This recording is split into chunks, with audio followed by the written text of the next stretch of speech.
Buenas noches, soy el profesor Luis David Lazo Condori y en esta ocasión vamos a hablar sobre la citología. Como ustedes pueden observar, la célula viene a ser la mínima parte de todo cuerpo y esta célula se va a encontrar, o las células se encuentran en todo nuestro cuerpo, está cubriendo todo nuestro cuerpo. Por ejemplo, aquí podemos observar una célula de revestimiento de la tráquea. Aquí en este caso vemos las células, en este caso del páncreas.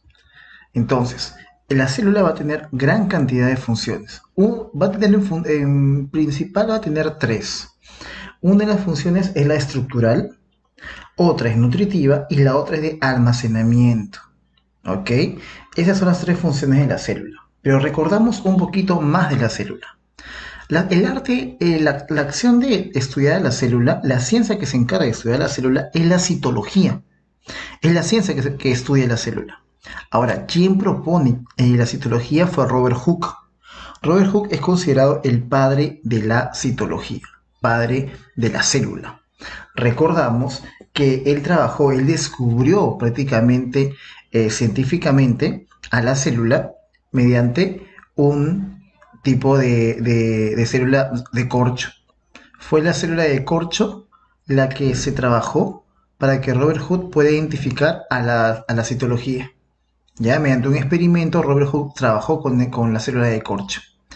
Luego de él hubo grandes científicos que estuvieron avanzando, como Leeuwenhoek, como Virchow, científicos que estuvieron investigando conforme al desarrollo, al funcionamiento de la célula. Eso después tú me vas a explicar también, ¿ya? Investígalo antes de entrar al Zoom. Ahora, la estructura celular. La célula tiene una estructura muy complicada. Aparentemente se puede ver muy simple. Pero empezamos de repente aquí por el núcleo. Recuerda que en la célula está presente el núcleo. El núcleo tiene tiene la parte del cromosoma, que en este caso es un ADN condensado. ¿Ya? Ten en cuenta también que el ADN puede estar en la célula eucariota como también en la célula procariota. Pero te preguntarás, ¿el ADN siempre está en el núcleo? Muy bien, sí. Entonces, ¿cómo va a tener el cromosoma? Va a tener un cromosoma una procariota, si la procariota no tiene núcleo. Muy bien, buen concepto, te diría. Recordamos lo siguiente. En la célula eucariota encontramos ADN dentro del núcleo. En cambio, en la célula procariota encontramos ADN enmarañado en todo el citoplasma. Esa es una gran diferencia. ¿Ya? También hay ADN en las células procariotas, pero no están encapsuladas, en este caso como es el núcleo. Recuerda que el núcleo, ¿ok?, va a tener dentro cromosomas. Esos cromosomas van a tener dentro lo que es el ADN, el material genético. Y recuerda que el ADN se considera el ácido desoxirribonucleico. ¿Ya? Ahora, dentro de, en ese caso, del concepto de ADN, también encontramos a lo que es el ARN. ¿Ok? El ARN significa ácido ribonucleico. Ahora, como puedes ver en la imagen, el nucleolo es el responsable de crear los ribosomas. Te preguntarás qué son los ribosomas.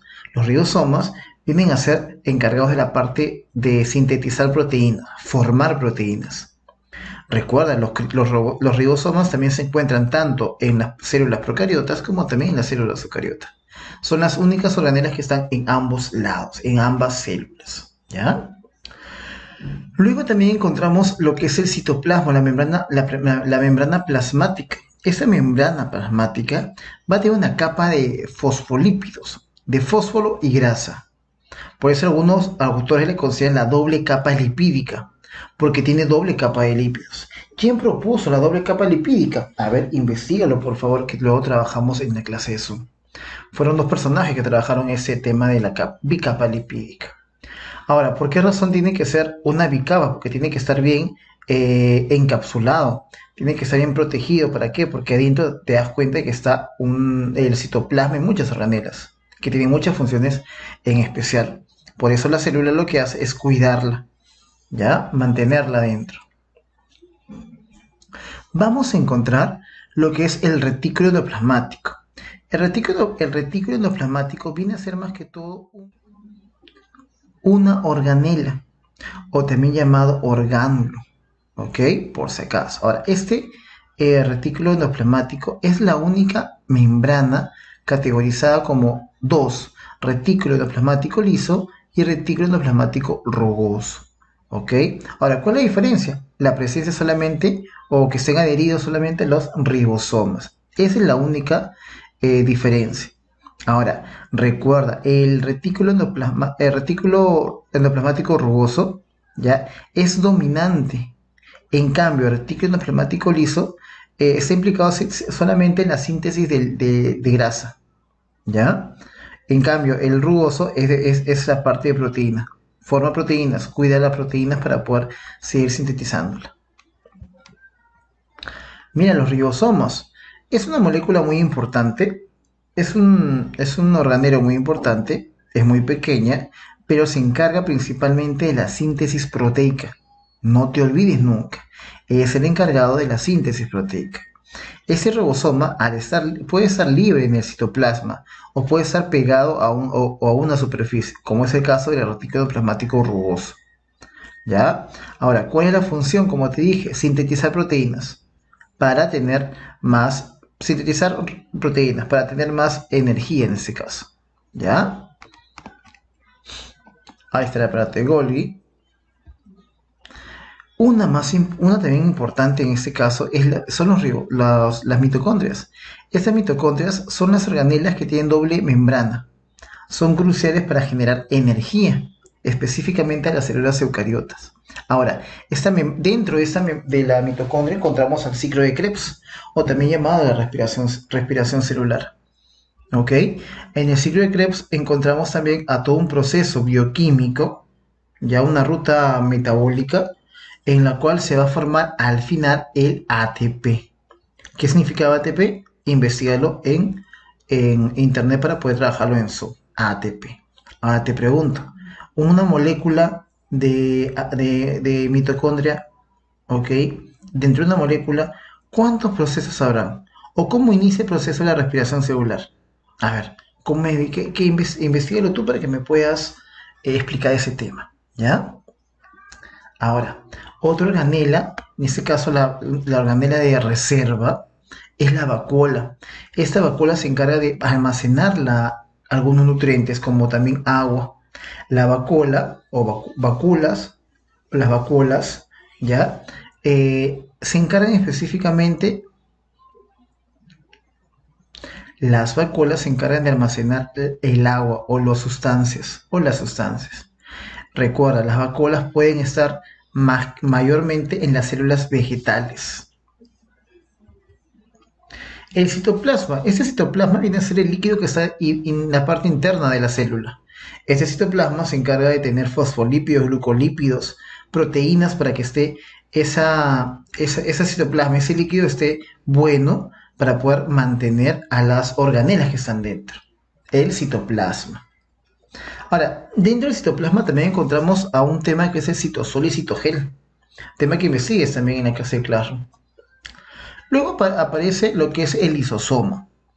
Este lisosoma se encarga más que todo se considera un organelo catabólico.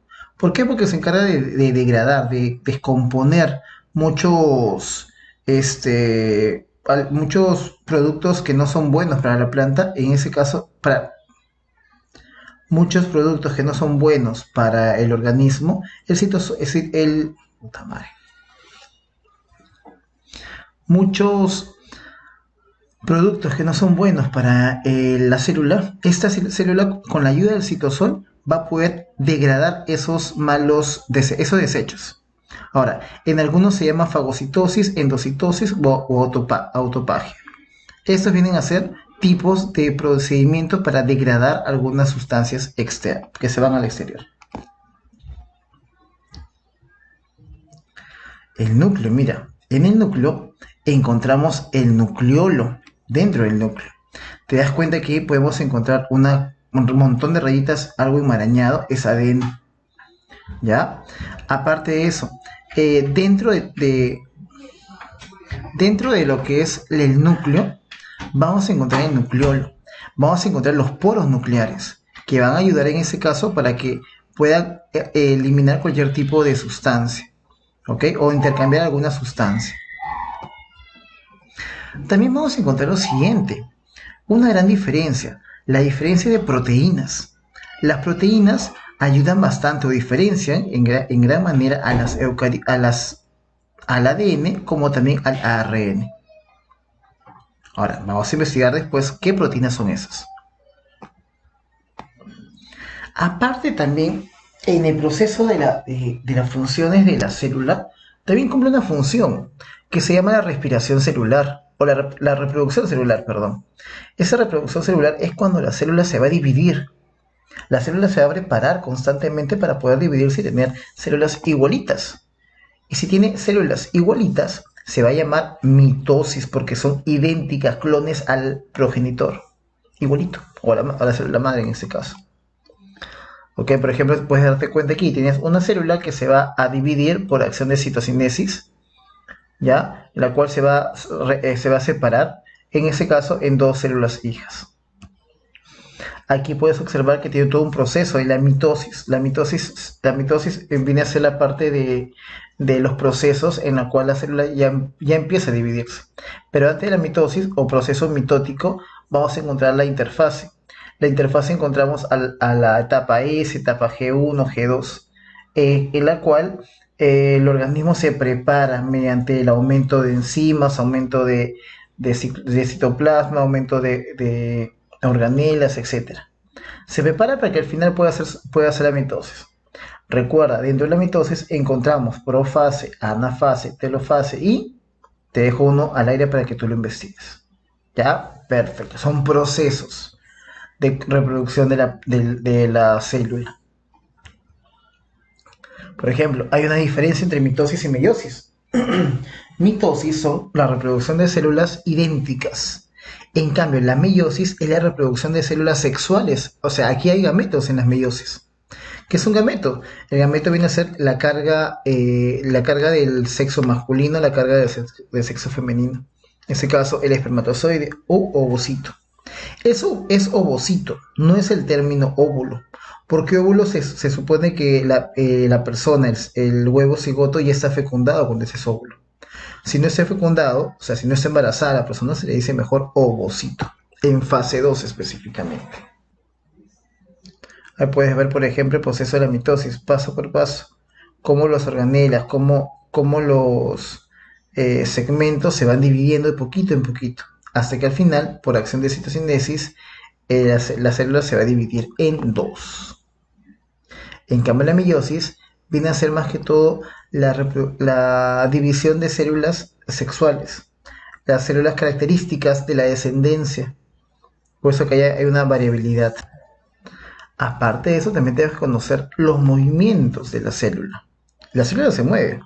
Van a tener cilios y flagelos. ¿Ok?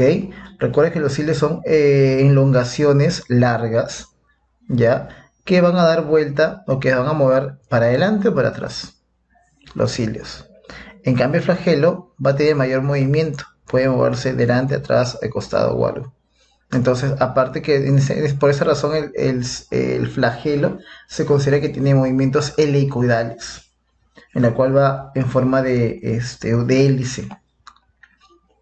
También existe lo que es el movimiento ameboide, y más que todo se trabaja con los pseudópodos, o sea, con amebas. Es un pseudópodo. Ahora recuerda, cuando este pseudópodo empieza a alimentarse, empieza a querer extraer algo, ¿ok? El ameboide va a tener que deformar su estructura para poder, en ese caso, consumir el tipo de bacteria o el tipo de anomalía que la célula pueda tener. Alguna vez, por ejemplo, imagino que al freír un huevo, tú has visto que se esparce todo. Es lo mismo, tiene un movimiento ameboideo. Inclusive el huevo tiene un movimiento ameboideo. Recordamos que la célula va a tener fosfolípidos. Los fosfolípidos van a estar formando parte de la célula de todas maneras, ¿ok?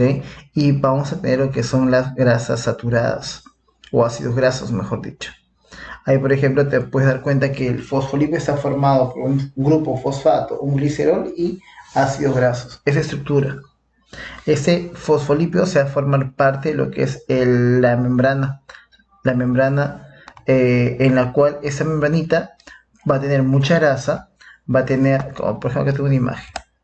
Aquí está, mira, esa membranita va a tener gran cantidad de proteínas, colesterol, y la capa va a crecer. Mientras que la capa crezca, en teoría, va a crecer también la capacidad, de repente, de seguridad que tiene la bacteria. Porque la bacteria tiene que tener seguridad. Porque si no se cuida, va a venir un virus o una bacteria y va a alterar a la célula. Y de esa manera empieza a alterarse la célula y desencadenando un tipo de enfermedad. Ese es conforme a la célula. Bueno, chicos, como ustedes se pueden dar cuenta, estamos hablando solamente de lo que es célula, nada más. Nosotros, el día de hoy, vamos a hacer las preguntas conforme a células. Hay una última pregunta, te digo, ¿cuál es la diferencia entre un gran positivo y un gran negativo? Bueno, chicos, entonces nos vemos la próxima clase. Cuídense mucho. Hasta luego.